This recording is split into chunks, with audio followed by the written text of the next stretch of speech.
आपको stress free रहना है और आगे बढ़ना है और काम में मन लगना है। कैंप्स ऑर्गेनाइज करते हैं, तो किस तरीके के कैंप्स होते हैं?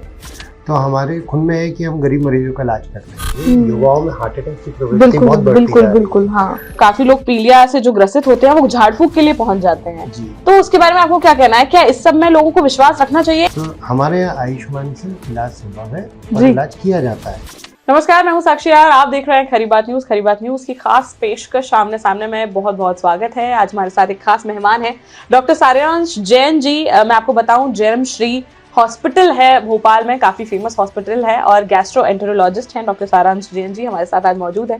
सर बहुत बहुत स्वागत है खरी बात न्यूज में आपका। थैंक यू सो मच जी। सबसे पहले तो मैं आपको बताऊं, काफी केसेस जो है जो स्टमक से रिलेटेड होते हैं उससे ये डील करते हैं। गैस्ट्रोएंटेरोलॉजिस्ट वही होते हैं जो मोस्टली स्टमक के जो डिजीज होते हैं, जो उसमें प्रॉब्लम्स होती हैं लोगों को। आजकल तो काफी लोग इस प्रॉब्लम से जूझ रहे हैं, कभी कुछ प्रॉब्लम तो कभी कुछ प्रॉब्लम, उससे जूझते हैं। सर कैसे कैसे केसेस आते हैं आपके पास? देखिए, जब हम पेट के विषय की बात करते हैं जी तो हमारे पेट में बहुत सारी चीजें हैं। जी कुछ मरीज हमारे पास आते हैं जो लिवर और पीलिया के मरीज आते हैं। जी। कुछ मरीज जो हमारे पास आते हैं वो ऐसे आते हैं जिनको दस्त उल्टी हो रही होती है, और कुछ मरीज जो आते हैं वो पेट दर्द के कारण आते हैं। जी। कुछ लोग नशा मुक्ति के लिए भी आते हैं। तो इन सारी चीज़ों का इलाज पेट से संभव है। जी। और इसमें भी काफ़ी तरह के पीलिया होते हैं जो सिर्फ झाड़ फूक से बिल्कुल ठीक नहीं होते। जो गांठ वाले पीलिया होते हैं, पथरी के दर्द के पीलिया होते हैं, उनका भी इलाज संभव है। आजकल खासकर शादियों का सीजन चल रहा है, उसमें बाहर से खाने पीने में जो दस्त उल्टी होती है उसमें भी इलाज बहुत जरूरी होता है, क्योंकि कभी कभार डिहाइड्रेशन से ज्यादा दिक्कत आ सकती है। बिल्कुल। तो इस चीज का हमें बहुत ख्याल रखना चाहिए। तो जैसे कि आपने कहा कि झाड़ फूक वाले भी काफी लोग पीलिया से जो ग्रसित होते हैं वो झाड़ फूक के लिए पहुंच जाते हैं, तो उसके बारे में आपको क्या कहना है? क्या इस सब में लोगों को विश्वास रखना चाहिए, या डायरेक्ट अगर कोई ऐसी दिक्कत हो रही है तो सीधे डॉक्टर के पास आना चाहिए? देखिए, जब हम पीलिया की बात करते हैं तो दो तरीके के पीलिया होते हैं। जी। एक पीलिया होता है जो मौसमी पीलिया होता है, जो खान पान से हो जाता है। जी। वो आप झाड़ फूक करें या ना करें 2 से 3 हफ्ते में ठीक हो जाता है। अच्छा। और दूसरे तरीके का पीलिया होता है जो शरीर में पित्त के प्रवाह के रुकावट के कारण होता है। जी। वो वाला पीलिया झाड़ फूक से नहीं ठीक होता है, बल्कि उसके कारण डिले होने के कारण पीलिया के दुष्प्रभाव शरीर के दूसरे अंगों पे भी आने लगते हैं, जिसके कारण दिक्कतें बढ़ सकती हैं। जी। तो इसीलिए ये जानना बहुत जरूरी है कि किस तरह का पीलिया है, और वो जानकारी आपको कोई लैब नहीं डॉक्टर दे सकता है। बिल्कुल। इसलिए किसी भी तरह का पीलिया हो तो सबसे पहले डॉक्टर को आके दिखाना चाहिए, ताकि वो आपको ये सही रास्ता दिखा सके कि इसका इलाज होना किस तरह से। बिल्कुल। वरना आप गलत रास्ते में जाएंगे तो भवंडों में फंसते जाएंगे। बिल्कुल सही बात है। सर हमने आपके पिताजी के बारे में भी काफी सुना है, हमीदिया अस्पताल में उन्होंने अपनी सर्विसेज दी और काफी उन्होंने भी जो है इस क्षेत्र में काफी नाम किया। सर थोड़ा चाहते हैं दर्शकों को आप अपने पिताजी के बारे में भी कुछ बताएं। देखिए, मेरे पिताजी ने तो गैस्ट्रोएंटेरोलॉजी सर्विसेज भोपाल में चालू करी। जी। जब वो आए थे तो वो अकेले थे, ऑलमोस्ट एक और थे। जी। उनके साथ उन्होंने हमीदिया अस्पताल में एक डिपार्टमेंट बनाया जिसमें आज भी 1 प्रोफेसर, 2 असिस्टेंट प्रोफेसर और एसोसिएट प्रोफेसर है, जी, जो आज भी मरीजों को कार्यरत है। Doctor R K. जैन। उसके साथ उन्होंने आज ये एक जन्मश्री अस्पताल भी बनाया हुआ है, जहाँ पे हम गरीब मरीजों के लिए भी, अमीर मरीजों के लिए भी state of the art care provide कर रहे हैं। सारे टाइप के डिफिकल्ट केसेस जो रिफर्ड है, रिफरल सेंटर बन के हम इलाज कर रहे हैं। जी। यहाँ तक कि जो नई विधियां हैं तो आजकल नई आ रही हैं, जो कि पूरे भारत में कुछ ही जगह पे हो रही है, वो भी हम यहाँ अपने मरीजों को प्रोवाइड कर रहे हैं। जिसमें मोटापे का इलाज बिना ऑपरेशन के, जिसमें कैंसरों का इलाज भी संभव है। जी। तो सर ये जो आपका जन्म श्री मल्टी स्पेशलिटी हॉस्पिटल है, इसमें क्या सारे केसेस देखे जाते हैं? मोस्टली जो है गैस्ट्रिक केसेस से ही कंसल्ट किया जाता है? नहीं, इसमें केसेस तो सारे ही देखे जाते हैं। मैं गैस्ट्रोएंटेरोलॉजिस्ट हूं। जी। बाकी सारे डॉक्टर्स हर फील्ड के हैं। डॉक्टर्स अपने केसेस देखते हैं। जी जी जी। मैं गैस्ट्रोएंटेरोलॉजिस्ट। जी। अच्छा सर, एक बात पूछना चाहूंगी, बहुत सारे जो गरीब तबके के लोग हैं या फिर जो कॉमन लोग हैं सोसाइटी के, तो वो आयुष्मान कार्ड के बारे में बहुत ज्यादा कंफ्यूज रहते हैं। उसके बारे में थोड़ा पूछना चाहती हूँ कि कौन से लोग हैं जो उसमें एनरोल करते हैं, कौन से हॉस्पिटल्स में उनका इलाज हो सकता है, आप वो करते हैं या नहीं करते हैं, उस बारे में थोड़ा बताइए। देखिए, ऐसा है, मैंने और मेरे पिताजी दोनों ने एम्स दिल्ली से प्रशिक्षण प्राप्त किया था। तो हमारे खुद में है कि हम गरीब मरीजों का इलाज करते हैं। तो हमारे यहाँ आयुष्मान से इलाज संभव है और इलाज किया जाता है जी। बल्कि सभी प्रकार की पीलिया का इलाज आयुष्मान से किया जाता है जी। दूसरी बात यह है कि आयुष्मान सरकार ने नियम बनाए हुए हैं, जो आयुष्मान के लिए एलिजिबल है उनका कार्ड बन जाता है और ऐसे हितग्राहियों का अगर कार्ड वैलिड है तो जरूर उनका इलाज आयुष्मान से होता है। अच्छा। हमारे अस्पताल में आयुष्मान का इलाज होता है, स्पेशली गैस्ट्रोएंटरोलॉजी में तो होता है। जी। अच्छा सर, हर डॉक्टर के लाइफ में कुछ ना कुछ ऐसे केस होते हैं जो उन्हें याद रहते हैं। एक ना एक कोई ऐसा केस जरूर होता है कि जब या तो मरीज बहुत सीरियस हो या कभी कोई ऐसा मतलब कुछ उनके परिजनों से कुछ बहस हुई हो किसी कारण के चलते, उसके बारे में चाहते हो कोई ऐसा केस आपको याद है? अभी हमारे पास एक पेशेंट एडमिटेड है, 42 ईयर ओल्ड मेल है, उनको डायबिटीज था, उनको आंतों में रिसाव हो गया था, ऑपरेशन हुआ, उसके बाद उनको हार्ट अटैक भी आ गया।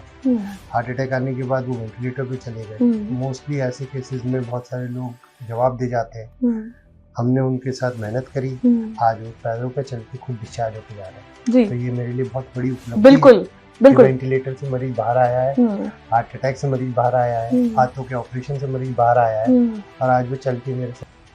बिल्कुल सही बात है सर। जैसे ये केस में हुआ, बहुत ही भगवान की मेहरबानी थी और आप जैसे डॉक्टर्स की काबिलियत थी, पर कभी कभी ऐसा भी होता है कि आपके हाथों में नहीं होता, मतलब आप पूरी कोशिश करते हैं लेकिन आपके हाथों में नहीं होता है मरीज को बचाना। क्या कभी ऐसा हुआ है कि उनके जो परिजन हुए उन्होंने उस बात को ना समझा हो और आप ही से जो है लड़ना शुरू किया हो या कुछ ना कुछ ऐसा विवाद हुआ हो?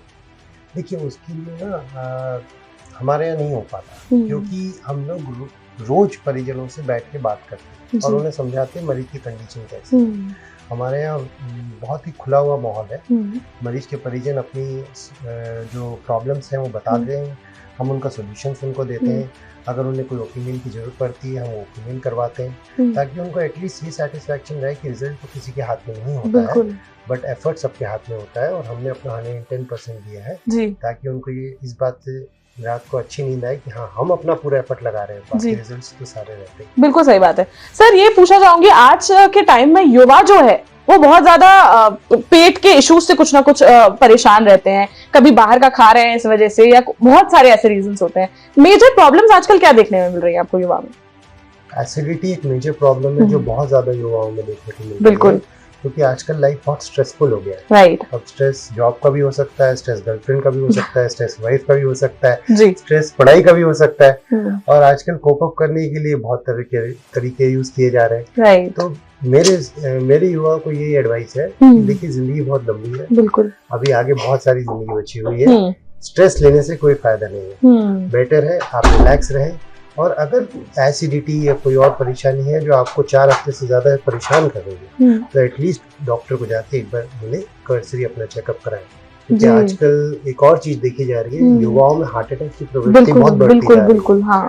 तो इसलिए ऐसा ना हो कि हम बहुत लेट समझ पाए। क्या हार्ट अटैक भी बहुत ज्यादा स्ट्रेस से रिलेटेड है?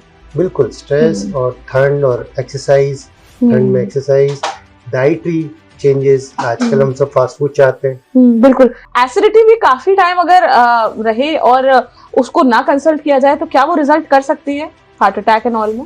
एसिडिटी हार्ट अटैक में नहीं रिजल्ट करती है, एसिडिटी दूसरी चीजों में रिजल्ट करती है। लेकिन क्या होता है, बहुत बार हम हार्ट के सिम्टम को एसिडिटी समझ के ट्रीट करते रहते हैं। राइट। हमें लगता है कि थोड़ी जलन मची, थोड़ी सी भारीपन लग रहा है, हो सकता है हमारे हार्ट बर्न हो रहा हो या एसिडिटी हो रही हो, हम एंटासिड ले लेते हैं। बिल्कुल, हो सकता है कभी कभार वो वर्क भी कर जाए, लेकिन अल्टीमेटली अगर ऐसी चीजें हो रही हैं और बार बार हो रही हैं और खासकर खेलने कूदने पे सांस फूल रही है या बात करने पे सांस फूल रही है या लेटे लेटे सांस फूल रही है, तब हमें डॉक्टर को दिखाना चाहिए। हो सकता है हार्ट के सिम्टम हो, एसिडिटी के होंगे आपको। बिल्कुल सही बात है सर। आप जो है सारे डॉक्टर्स, बहुत सारे डॉक्टर्स ऐसे हैं जो कैंप्स लगाते हैं आजकल के टाइम पे, और हमने आपके हॉस्पिटल के बारे में भी सुना है कि आप समय समय जो है कैंप्स को ऑर्गेनाइज करते हैं। तो किस तरीके के कैंप्स होते हैं?